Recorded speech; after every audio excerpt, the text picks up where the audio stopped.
Have mercy on me, O Lord, for I cry to you all the day long. O Lord, you are good and forgiving, full of mercy to all who call to you. Let us pray.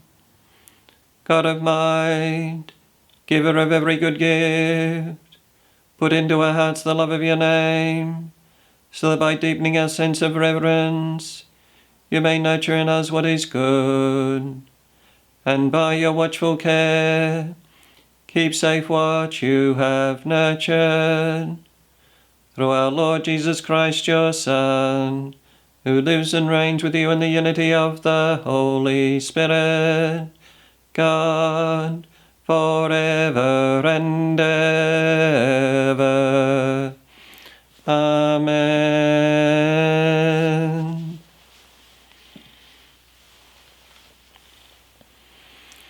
A reading from the first letter of St. Paul to the Corinthians. Make no mistake about it. If any one of you thinks of himself as wise, in the ordinary sense of the word, he must learn to be a fool, before he really can be wise. Why? Because the wisdom of this world is foolishness to God. As Scripture says, the Lord knows the wise man's thoughts. He knows how useless they are. Or again, God is not convinced by the arguments of the wise. So there is nothing to boast about in anything human. Paul, Apollos, Cephas, the world, life and death, the present and the future, are all your servants. But you belong to Christ, and Christ belongs to God. The word of the Lord. Thanks be to God.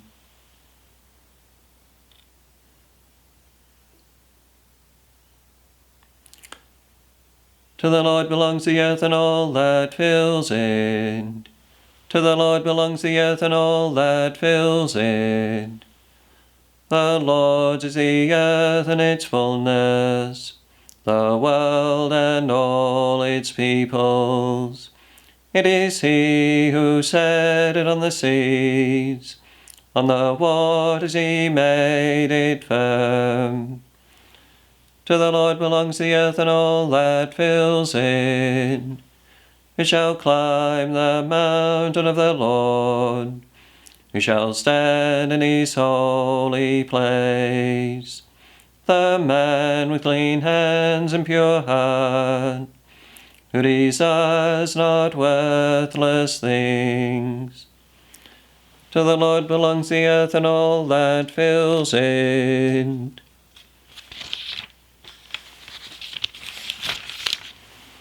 He shall receive blessings from the Lord, and reward from the God who saves him. Such are the men who seek him, seek the face of the God of Jacob. To the Lord belongs the earth and all that fills it. Alleluia, alleluia, alleluia. Come follow me, says the Lord, and I will make you fishers of my people. Alleluia, alleluia, alleluia.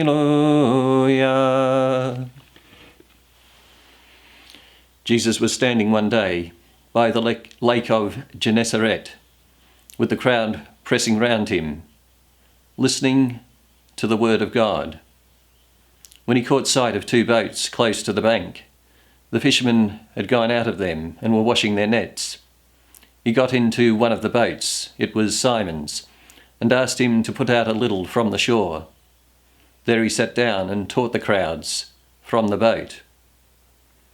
When he had finished speaking, he said to Simon, "Put out into the deep water and pay out your nets for a catch." "Master," Simon replied, "we worked hard all night long and caught nothing. But if you say so, I will pay out the nets." And when they had done this, they netted such a huge number of fish that their nets began to tear, so they signalled to their companions in the other boat to come and help them. When these came, they filled the 2 boats to sinking point.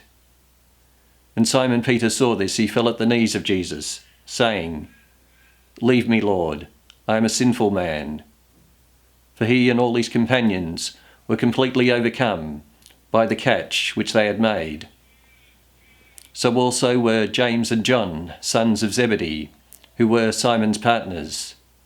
But Jesus said to Simon, "Do not be afraid. From now on it is men you will catch." Then, bringing their boats back to land, they left everything and followed him. The Gospel of the Lord. Praise to you, Lord Jesus Christ. So people are listening to the word of God, and then Jesus sees the boat of Simon Peter. We sometimes refer to the church as the bark of Peter or the boat of Peter. And here is that boat. And Jesus gets into the boat and sits down. He gives his teaching to the crowds seated. In our current edition of the lectionary from the 1981 edition, it's got in number 26, the priest celebrant gives the homily either at the chair, standing or sitting, or at the lectern, referring there to the ambo as sort of the second option.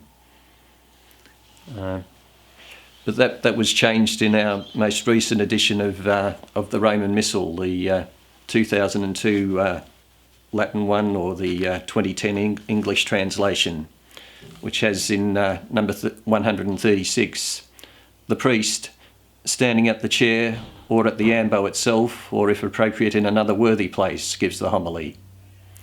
And so, standing is now the position for a priest. But it has in ceremonial of bishops a different posture in number 142. So for a bishop, he gives the homily seated in the chair, cathedra, unless he prefers some other place in order to be easily seen and heard by all. The universal prayer today is based on those in the order for a blessing on the occasion of the installation of a new Episcopal or presidential chair that it has in the Book of Blessings. Our Lord Jesus Christ so loved the Church that through its ministers and pastors it continues along the path of salvation, taught by the Word of God and nourished by the sacraments. Let us therefore exalt his name with praise and say, "Blessed be God forever." Blessed are you, O Lord, who through the teachers of the faith continue to teach us your gospel. Let us bless the Lord. Blessed be God forever. Blessed are you, O Lord, who through the pastors you have chosen continue to feed and strengthen your flock. Let us bless the Lord. Blessed be God forever. Blessed are you, O Lord, who through the heralds of your word continue to urge and exhort us to sing the praises of the Father. Let us bless the Lord. Blessed be God forever.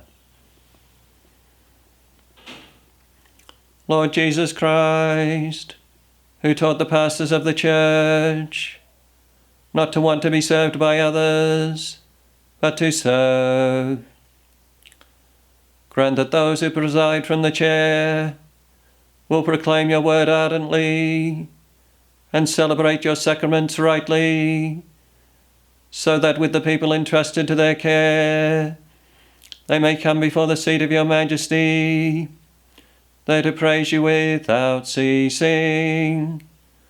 For you live and reign forever and ever. Amen. May the Almighty and merciful God bless and protect us, the Father and the Son and the Holy Spirit. Amen.